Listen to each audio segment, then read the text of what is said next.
After class. So hello, Mark Walsh here from Embodied Yoga Principles. This is a video on postures that a yoga teacher can do after teaching a class for their own well-being, sanity, integration. Often as yoga teachers we focus on what our students are doing, but then I don't see much out there to help yoga teachers focus on the yoga teachers themselves.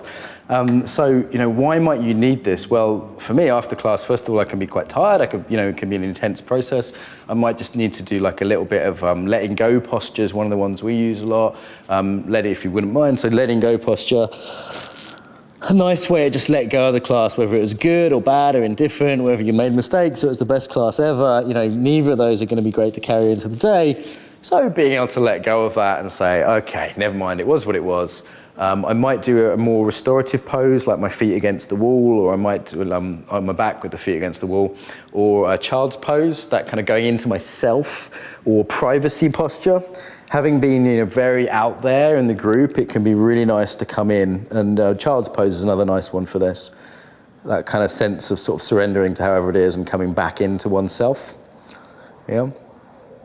Occasionally you get people in the class who are a bit clingy at the end, and there's a little bit of no posture needed, saying, okay, well, it's been nice, thank you, and I need to go now. A bit of no posture, you're not going to do it literally to your client, but a little bit of that boundaryness at the end of class. Sometimes you get, do you get that? Students that are like a bit clingy and they want to kind of hang around for another half hour or whatever. Yeah, like, oh, I want to ask more, yeah. Tell me more. Yeah.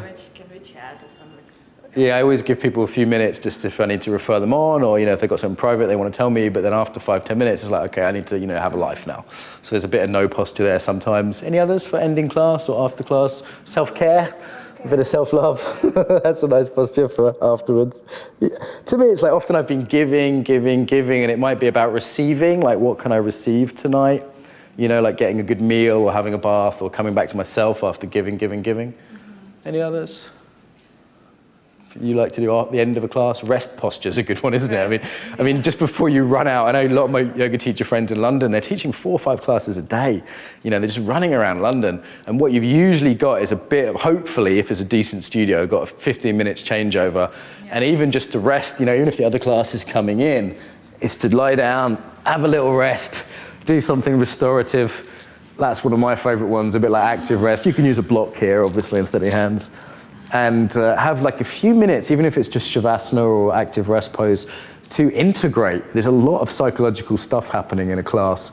I also like to walk after a class. I find a bit of physical movement can help me integrate the emotions and thoughts of the class, rather than jumping straight into a car, walking around the block for 10 minutes before I get on a train or whatever it is. And yeah, for me that rest, that integration period is pretty essential, along with the letting go stuff. The other thing I like to do is change clothes. I find there's a way in which I sort of feel sticky with projections from other people. And by having a shower and just changing out of my clothes, I can just let go of that really easily, be present to my partner or whatever I'm doing that evening. I feel pretty chilled now. It's quite nice. Just no more filming needed. We'll just chill out for a bit, I think. Yeah, no, I'm good now.